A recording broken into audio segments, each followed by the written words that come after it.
the Vikings last year. He can become the 5th quarterback in NFL history with at least 13 wins in 2 straight seasons. And look at the others.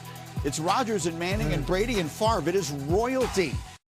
It has been quite the journey now for Darnold, this quarterback who's been up and down and everywhere, it seems, including right where he is today in Carolina. To be able to learn from situations that I've had in the past. There's just all those little experiences throughout your career, but that led me to here. You get just a short window sometimes to prove yourself, and I'm so glad that people saw Sam's talent and said, you know what, we need to continue to invest in this talent. That's my QB. Show me the times where in big moments this guy hasn't responded as a Seahawk. Looks inside, it's caught! Touchdown on the last play of the game. The Seahawks win. A lot of guys would get down on themselves and give up, lay down, but that's not who he is. Sam's gonna throw. Sam has a touchdown. We want nothing but the best for our team. We all just want to win. Sam's had us in every game.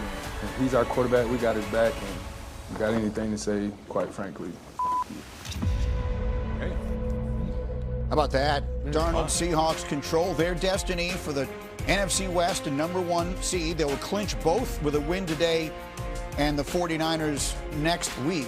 The Panthers, meanwhile, a 1-game lead on the Bucs. They clinch the NFC South today if they win, and the Bucs lose on the road against the Dolphins. And all morning long, Shefty has been telling us there was real concern about Tetairoa McMillan's status today for Carolina. We have that breaking news from Jeff Darlington, who's covering that game. Jeff, what can you tell us? That's great, Greeny. First, the important stuff. Tet McMillan is active for this game, I'm told. He did arrive here at the stadium feeling sick, but all along he did want to play. That being said, the team was concerned about his ability to do so, but he is active for this game. I'm told he will play in this game, and the team feels like he will be productive in this game. Now for the fun stuff.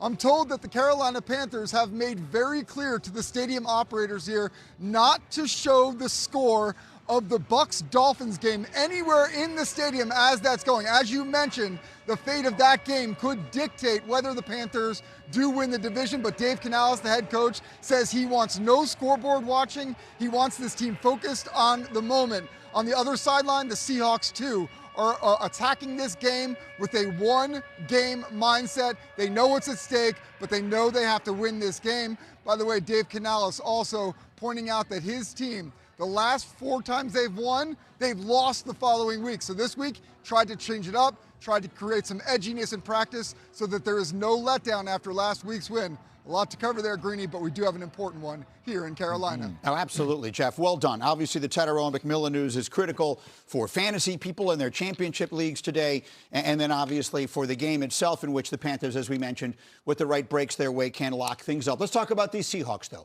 You have been on Sam Darnold. We have talked about, I feel like we've talked about Sam Darnold over the last 2 years, but Teddy, more than any other quarterback in the league. Where do we feel about him right now, back where he was? And I understand what Ernest Jones is saying, all right? And I'm one of those guys that have constantly doubted Sam Darnold. It's a roller coaster ride, fellas, watching this guy. Nothing has changed this year. There's still other turnovers, but he has a team that can pick him up when he needs to be picked up. Perfect example of this team effort of the Seattle Seahawks was against the Rams, all right? They're coming Sam Darnold in a game or two where the situation, the game is on the line. Sam makes a mistake. He does have the team, though, that can pick him up. Do I like Seattle? Absolutely, but I constantly look for a quarterback to make a mistake that he's done throughout the course of the year. And that return by Rashid Shaheed, depending on how things break, could wind up being one of the most important plays of the entire NFL season. It flips that game completely, and we haven't seen them on the field since then. Rex, I think people associate the Seahawks team with defense, but I don't know that everyone has seen them play all season long. You get this better than anybody does. What makes this Seattle defense so good? Well, first off, I mean, obviously it starts with your personnel. All right, but there's a lot of teams in this league that have great personnel that their defense doesn't play well. This thing is coordinated extremely well, and they are very multiple in what they do in the back end. And primarily what they do is they'll paint a picture to you, Alex. They'll play with those 2 high safeties, and then they got to make the quarterback decide what coverage he's seeing. They are so multiple. 2, 6, 4, 3, 3 weak, 3 strong, 3 buzz, all these type of things, 2-man, all of this type of stuff that they do, and you don't know it until you got to snap the football. So that allows that pass rush to absolutely create havoc on you. And by the way, they got some pass rushers too. So I think it's maybe the most coordinated defense in the National Football League. Difficult to look to figure out what they were doing. Yeah, no question. I think people would be surprised to know the Seahawks are the only team in the NFL with the top 3 offense and defense, right? Like, they're really good on both sides of the ball. But to me, this kid right here, Bryce Young, I love this kid. Rex, I know you don't like short QBs, but I've been lucky enough to know him since he was in college. And, man, this guy's mindset is so great. This guy plays when he's at his best with so much creativity and freedom. And he reminds me of another guy, Steph Curry, right? I've been fortunate enough. I live in the Bay Area, get to see this guy play a lot. And he's another guy that plays with joy, right? Has to play with freedom and creativity when he's at his best. And, again, you know where Steph's from? Oh, Steph's from Carolina, right? Yeah. He knows who the QB is. He knows who he is. That's right, QB1, Bryce Young, Rex.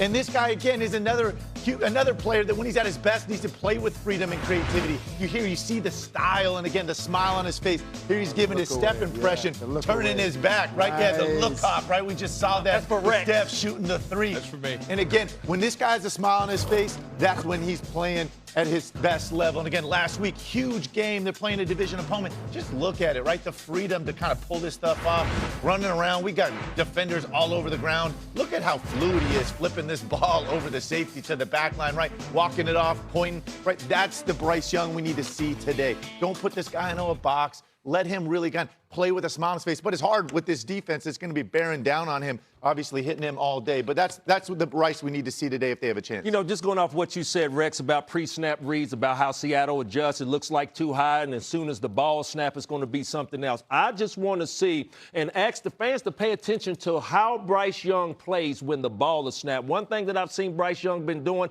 over the last couple of weeks, evading the rush, being able to keep the ball alive, and being able to make some plays with his legs. So today, going against this Seattle's defense, there's going to be a time where there might be a delay of game. There might be a time where the coach is going to have a timeout, and all because of the way the Seattle's defense move as soon as the ball snaps. So I just want to see how this young man plays as soon as the ball goes into play. But real quick, on the other side, we talked earlier about the cornerbacks in Jackson and Horn.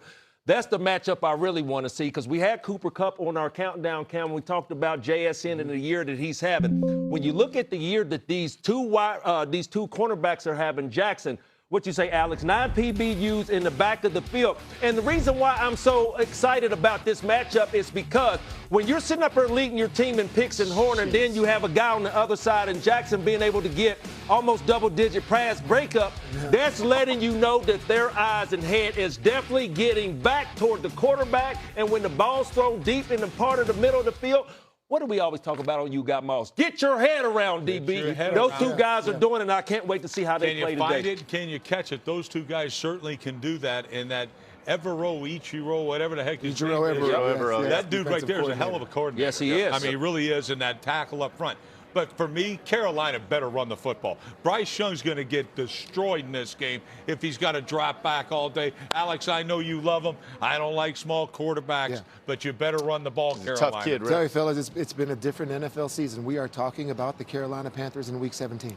And realistically, something we are normally not doing. So congratulations to Canales and that team, because they're playing good football right now. And there's a good chance next week we'll be talking about them trying to win the division and make the playoffs. Go get them, Panthers. Shefty, we had the big news from Jeff moments ago. Ted